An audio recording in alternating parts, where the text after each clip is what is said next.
Hello friends, finally চলে আসলাম আবার নতুন একটা ভিডিও নিয়ে। যাই হোক, আশা করি সবাই ভালো আছেন। তো ভিডিওটা কন্টিনিউ করেন। দেখেন, আমরা আসছি একটা মেলা বাড়ি করতে। তো মেলা বাড়িতে পুরো ফাঁকা, কোনো লোকজন কিছু নাই। এই বছর মেলার অবস্থা খুবই খারাপ। তো ভাবছিলাম যে আমি একটু ফুর্তি সত্যি করবো, তা দেখি মেলায় মানুষ নাই। অবশেষে কী করবো, একটু ঘোরাফেরা করে বন্ধুদের নিয়ে একটু আড্ডা চাড্ডা করে ফিরে চলে আসলাম। তো মেলাতে যাই দেখি না, খুবই ভালো লাগলো।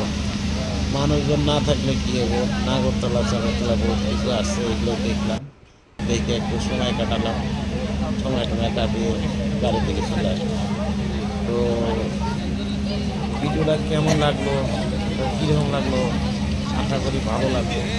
তো যারা যারা আমার ভিডিওটা দেখতে না, তো একটা লাইক কমেন্ট শেয়ার করে দিন।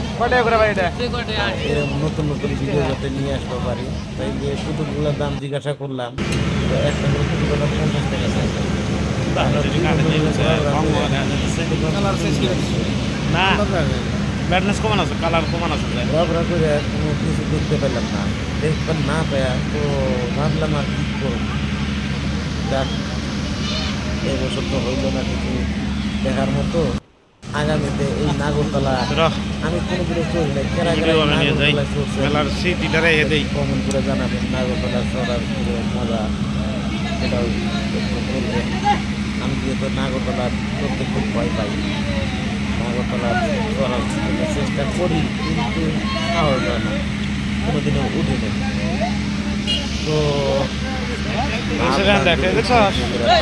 সাহসে কুলাইলো না। কেরা কেরা নাগরতলায় প্লিজ কমেন্টে জানাবেন। আশা করি ভিডিওটা ভালো লাগবে। যদি ভিডিওটা ভালো লাগে থাকে একটা লাইক কমেন্ট শেয়ার করে যাবেন। সবাইকে ধন্যবাদ, বাই বাই।